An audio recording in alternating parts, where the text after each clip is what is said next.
राहुल गांधी जब जब बीजेपी पर वोट चोरी और लोकतंत्र की लूट का आरोप लगाते हैं, तब तब सत्तारूढ़ दल की ओर से ये कहा जाता है कि विपक्ष झूठे आरोपों की राजनीति करता है।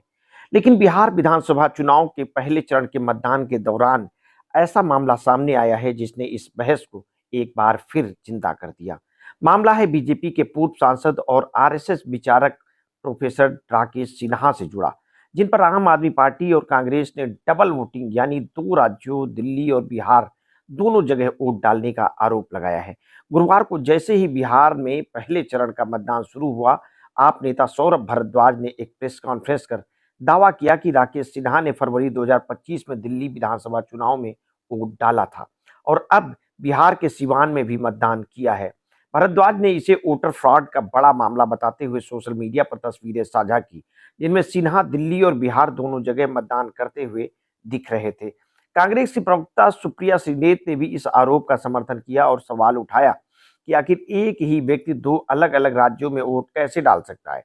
उन्होंने कहा कि ये किस योजना के तहत हो रहा है, क्या भाजपा के नेताओं के लिए ये अलग नियम है। इन आरोपों के बीच सियासी माहौल अचानक गर्मा गया। विपक्ष ने इसे सिर्फ चुनाव आचार संहिता का उल्लंघन बताया, बल्कि लोकतंत्र की बुनियादी विश्वसनीयता पर हमला कहा।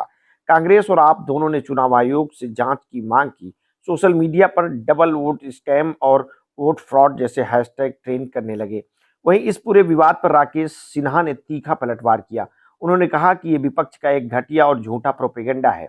सिन्हा ने कहा, मेरा नाम पहले दिल्ली की मतदाता सूची में था, लेकिन मैंने सक्रिय राजनीति के चलते अपना पता बदलवा कर बिहार के बेगूसराय के मनसेरपुर गांव में करवा लिया है। मैं वहीं से वोट डालता हूं। ये आरोप पूरी तरह निराधार है। उन्होंने एक्स पर लिखा, मुझे नहीं पता था कि राजनीति इतनी उथली हो जा सकती है। जो लोग संविधान की दुहाई देते हैं, उन्हें सच्चाई जानने से पहले 100 बार सोचना चाहिए। सिन्हा ने आगे कहा कि उनका पैतृक घर बेगूसराय में है और वे वहां जाकर मतदान करने पर गर्व महसूस करते हैं।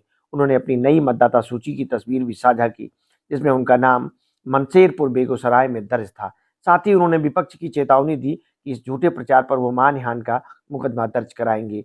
इस पूरे विवाद ने एक बड़ा सवाल खड़ा कर दिया, क्या भारत की मतदाता सूची प्रणाली इतनी पारदर्शी और अपडेटेड है कि दो राज्यों में नाम दर्ज होने की कोई संभावना ही नहीं, या फिर राजनीतिक प्रतिद्वंदिता में वोटर फ्रॉड जैसे गंभीर आरोप केवल चुनावी हथियार बनकर रह गए।